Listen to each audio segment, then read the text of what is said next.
FPGA-based systems are gathering an increasing interest from both the scientific and the industrial world. The need of a comprehensive framework which can guide designers through the whole implementation process is becoming stronger. Those systems are just getting more complex every single day. Being able to efficiently program them is a task that a human being, no matter how skilled she or he is, without the help or assistance of a CAD framework, won't just make it. We know that FPGAs provide a large speed-up, performance improvement, high computational density, and power savings, but all of these at a price. Days or weeks to get an initial version working, multiple optimization and verification cycles to get high performance. At this end, this is all turning into an increasing productivity gap, which means that we are wasting potentialities made available by the chip because we are not able to properly use them into our final design. This is definitely wrong. This has to be avoided.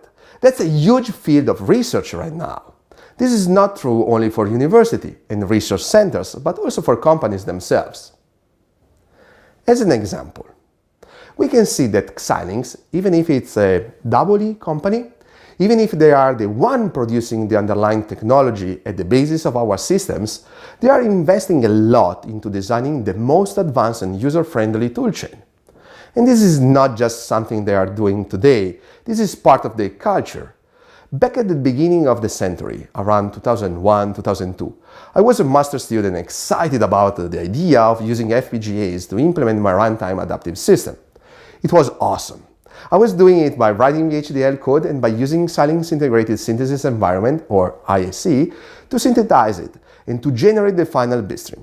But I was curious. I was working with an FPGA, the Virtex 2 Pro, that I knew that it was embedded a PowerPC 405 processor. And I was willing of using it, but doing it in pure VHDL? Well, it wasn't easy at all. Fortunately, I had to wait for not too long. That was also the time in which Xilinx was working to the Embedded Development Kit, also known as EDK. That was awesome. That tool changed my design experience. EDK was helping me in creating an embedded system with a graphical user interface, just by instantiating the necessary IPs and in connecting them. Well, it was not really that easy, but just let me remind it in that way. This is a perfect example of a company effort in trying to reduce the productivity gap. Furthermore, once that you have a system based on a processor, you need a toolchain to allow you in getting the best out of the underlying infrastructure. And that was exactly the Xilinx SDK framework. With EDK and SDK, there was also one more interesting news: the release of the micro-based softcore. The advent of the micro-based was terrific. This was opening the doors to a set of completely new research challenges and possibilities. We had all we need to design and prototype multi-core systems.